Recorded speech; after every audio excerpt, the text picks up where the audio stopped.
Desde el año 2002, la dificultad para aprobar leyes en la Asamblea Legislativa se ha venido agravando. Y es que ese año fue el rompimiento del bipartidismo que cedió su espacio a una Asamblea Legislativa fraccionada, hasta con 9 agrupaciones políticas. Según el Estado de la Nación, esto ha hecho que hayan iniciativas que duren hasta 10 años haciendo fila en el Congreso. Un problema serio en el legislativo, y es que están aumentando los tiempos de discusión. Las leyes cada vez duran más en ser aprobadas. Y el problema es que cuando un gobierno llega, tiene que esperarse casi 2 años para que se le aprueben sus leyes, y cuando se le aprueban ya va de salida. Entonces hay un desfase entre la gestión del presidente y la gestión del legislativo.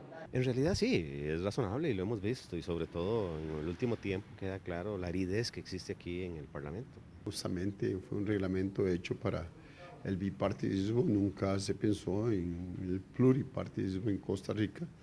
Era muy fácil, donde habían solo 2 voceros, donde se podían poner de acuerdo. Uno se encuentra aquí proyectos que fueron presentados hace 10 años, hace 15 años, y que ahí se están renovando por medio de mociones.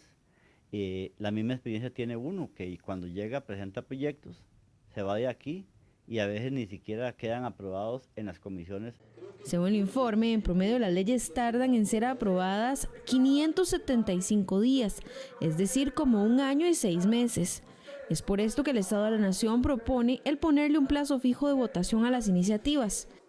Algunas leyes o algunos proyectos de ley tengan tiempos máximos para ser aprobados y no que duren 3, 4, 5 años. Imagínense que hay algunas leyes que duraron hasta 17 años y 30 años en ser aprobadas. Yo creo que no necesariamente sea la solución, porque depende de los proyectos pueden requerir discusiones todavía de mayor tiempo, justamente por la profundidad.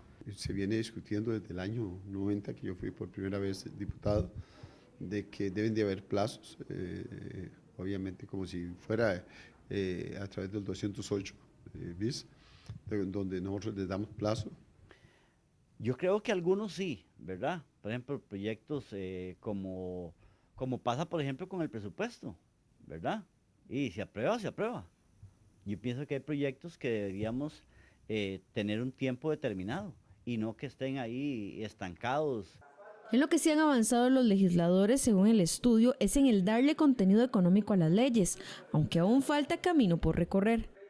Hoy la mayoría de la legislación que se aprueba indica las fuentes de financiamiento para que se cumpla esa ley, y eso es muy importante, porque entonces tenemos leyes que tienen, como decimos nosotros, dientes o instrumentos para que se puedan cumplir. Eso se ha hablado. Sin embargo, veamos lo que ha sucedido, son discursos. Cuando estamos ante proyectos populistas eso no importa.